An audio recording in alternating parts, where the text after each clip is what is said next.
Does this situation sound kind of familiar? So basically, you start a goal. The first few weeks it goes good. You're doing the goal, and then after a while, you kind of fall off and you eventually stop.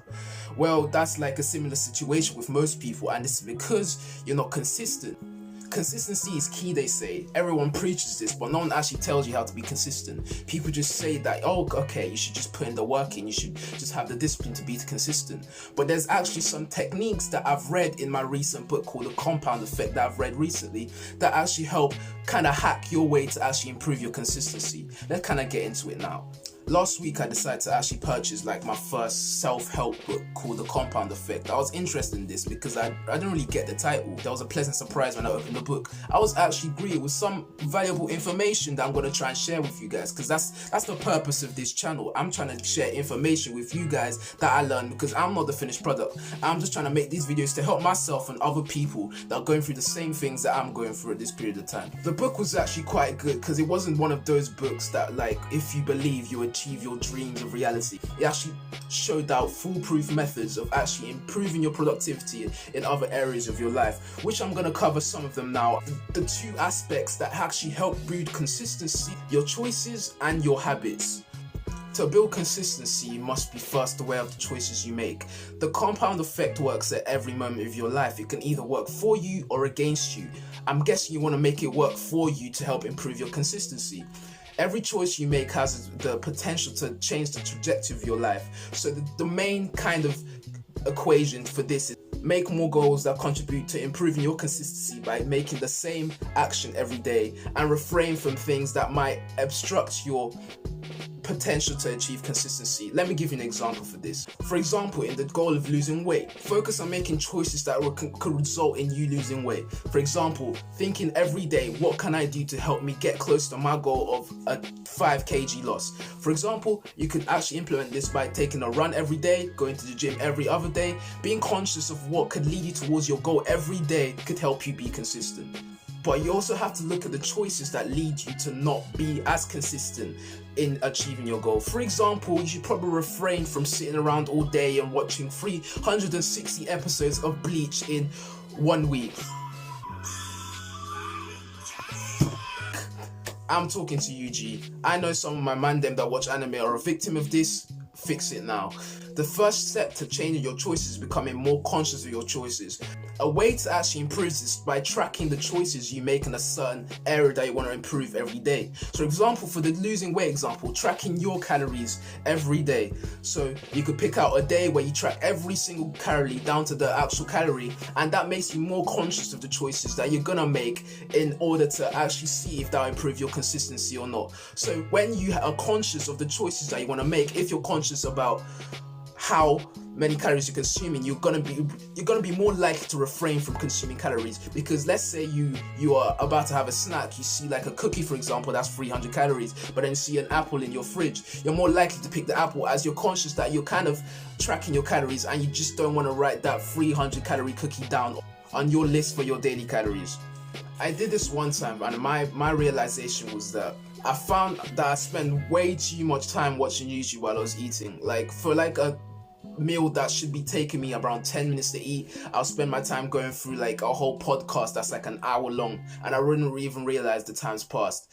To actually fix this is quite convenient because Ramadan's recently come up and I can't be eating for extended periods of time, like, because I can't eat during the day. So that kind of fixed my problem. But if you have this issue, kind of put a time limit on how long you should eat, because that can actually limit the amount of time you spend on YouTube, hence increasing the amount that you're going to be consistent in spending less time on random activities such as watching YouTube. Although YouTube can be very beneficial, it's only when it's actively watched that it can actually help you. When you have like a note and pen and paper down, that can actually, and you actually write notes of what you see, that could actually be the only way that it can benefit you and not be a waste of time.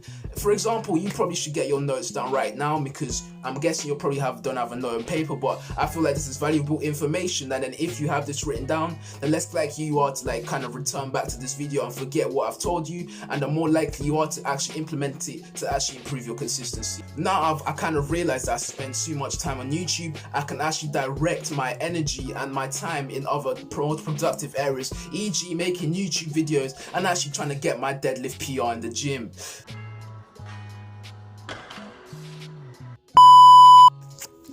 I would say this second option is probably the most likely one and the most beneficial one to helping you be consistent. This is the acquisition of positive habits in your life. A habit means that it's kind of unconscious, so you do it without thinking. Some people like unconsciously have the habit of biting their nails, for example. This like you don't people that have this habit don't see and think to themselves, okay, I'm gonna start biting my nails now. At least I hope they don't, because that's a little bit odd in my opinion.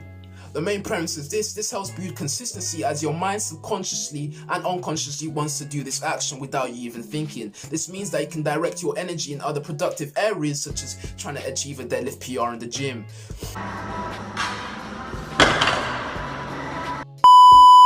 I've rambled on about the importance of habits, but actually haven't told you how to actually implement an habit. A book I recommend reading is Atomic Habits and also The Compound Effect. I've glossed over the Atomic Habits and I've fully read The Compound Effect. I'm gonna go over the basis now so actually can get you to actually start implementing positive habits to actually improve your consistency in the action that you want to do. There are going to be 4 principles I'm going to cover. Number 1, setting yourself up to succeed. Number 2, a public display of accountability. Number 3, the Adenine Principle. And number 4, a reward. Number 1, the setting yourself up to succeed. So let's say you're trying to be consistent in trying to lose a certain amount of weight every week.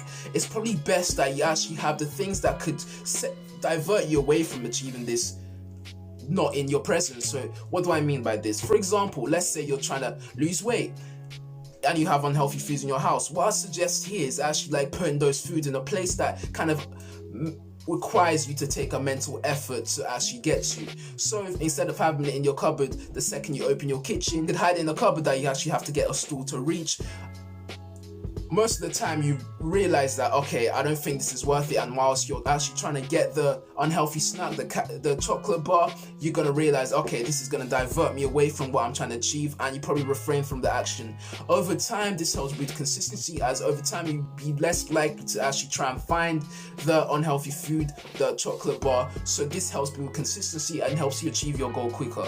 An underrated aspect that I think most people miss is the public display of accountability. So for example, what I mean by this is, okay, let's say you want to exercise for at least 5 days in a week. What you could actually try and do is actually tell your friend, if I don't send you a snap of me in the gym 5 days a week, I owe you £10.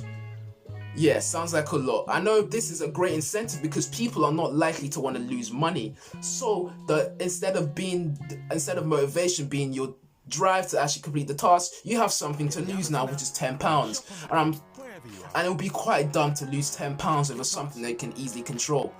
This is actually quite important because people usually fall off the task because they feel like no one else is watching, no one else is actually paying attention to what they're doing. But making a public display of accountability kind of removes that factor from actually being there. It means that other people are aware of what you're trying to do, and as we're social creatures, we're more likely to think about other people's opinions and not let them down. So having the fact that we have a goal set with someone means that we're more likely to actually achieve the goal. Also putting something else in the line has, as I've said, actually has the effect of you being more likely to stay with the goal and being consistent. Next one, the Adenine Principle. This one is kind of like bizarre, but I wanted to include it on the list. So for example, let's say you want to consistently be doing at least 2 hours of revision every evening.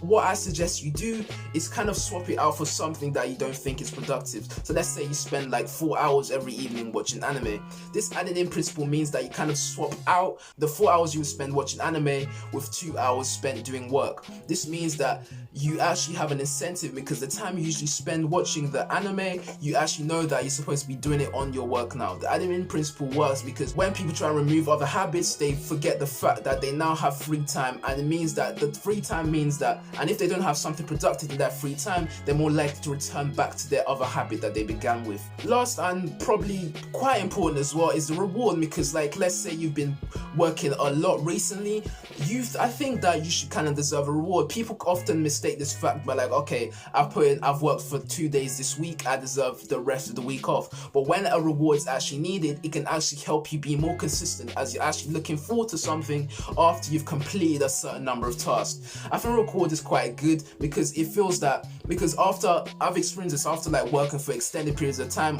with no reward, I feel kind of burnt out and then kind of lose the will to, I wouldn't say live, but to continue pursuing the task I'm trying to do. But a reward is quite important, so I suggest like once a week. That's why most people have rest days. Once a week, have a day off, or a designated day, or designate a few hours where you actually reward yourself for doing a certain action. Your brain's gonna relate this reward with the action, meaning that you're more likely to carry on with the task when you know there's a positive or reward at the end of it, hence making you more consistent. Yeah. Applying these principles can help you be more consistent, as it helps you form habits quicker, so you can actually focus your energy on actual other things rather than actually trying to complete a task. Because the best way to complete a task and be consistent is if you're not putting so much mental effort on actually completing the task. Okay, I'm done like going off my notes, but this is the last bit. The last bit, if you've gone to this video, I read that, but this is probably the most important bit. Like, you're not gonna feel like you always want to do it. Like, let's say you're trying to achieve a gym goal. You're not always gonna want to go to the gym. Yeah. You're just not. Like, even athletes sometimes they're like, okay, I'm waking up and I don't want to train. Like, if athletes feel that way, it's kind of obvious that you're gonna feel that way even more as well. So like, during these situations, you just have to like get up and do it. Like, it sounds kind of simple, but it's just what it is. You have to just get up and do the task you want to do to actually remain consistency, because consistency is earned. It's not easy by any stretch of the imagination. The things I've listed off for you can actually help you do that, but the main factor is your kind of discipline. And even those situations where you don't want to continue a task, you have to. But yeah, see, consistency is key. Discipline is more than motivation. If you've made it to the end of the video, I applaud you. Like, subscribe, comment more informational videos like this as I read more books and supply more information to you guys. Peace. This is a waffly long video. This is 30 minutes long of me waffling, man. And I need to eat as well. I'm thirsty as well. Oh, damn. Okay, how many minutes till iftar? 10 minutes, bro. We love to see it. Alright, take care. Peace. Prosperity on you all. Take care.